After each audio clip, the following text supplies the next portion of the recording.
பரிசு தமிழக அரசு பெண்களுக்கு கொடுத்திருக்க வேண்டும். அதிமுக கொடுக்கும்போது 5000 கொடுக்கணும், இவ்வளவு கொடுக்கணும்லாம் சொன்ன முதலமைச்சர் இந்த முறை 1 ரூபா கூட கொடுக்காம இருப்பது கண்டிக்கத்தக்கது. அதே மாதிரி ஈரோடு இடைத்தேர்தலை பாஜக புறக்கணிக்கிறது.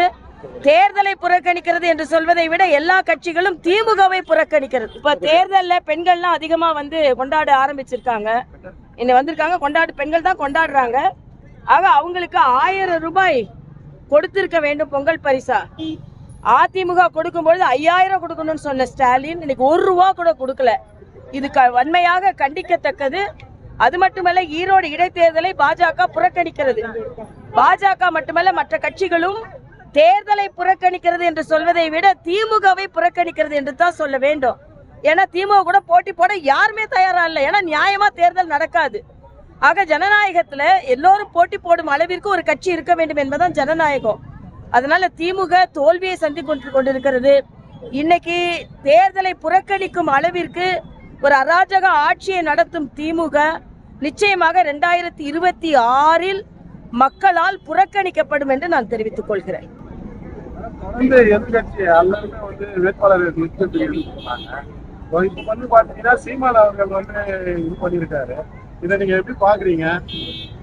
அந்தந்த கட்சியோட முடிவு, அந்தந்த கட்சி போட்டி போடணுமா, அண்ணன் சீமான் என்ன முடிவு எடுக்கிறாருன்னு அவர்கிட்ட தான் நீங்க கேட்கணும்.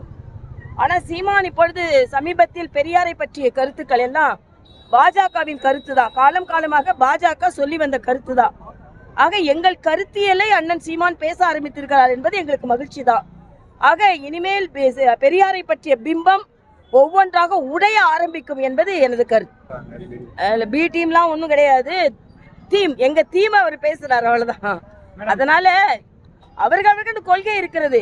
ஆரோக்கியமான ஒரு கருத்தை அவர் இப்ப பதிவு செய்கிறார். ஏன்னா என்னமோ சமூக நீதினா அதுக்கு பெரியார், பெண்கள் உயர்வுனா அதுக்கு பெரியார், ஆக சமநீதினா அதுக்கு பெரியார் அப்படின்னு இல்லாம அவரின் பிம்பத்தை அப்படி ஒரு உருவாக்கி வைத்திருந்தார்கள்.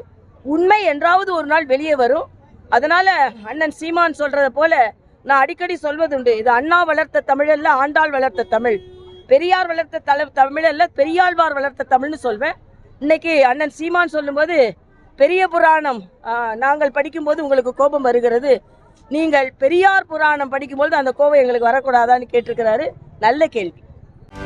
செய்திகளை உடனுக்குடனும் துல்லியமாகவும் தெரிந்து கொள்ள சப்ஸ்கிரைப் பண்ணுங்க.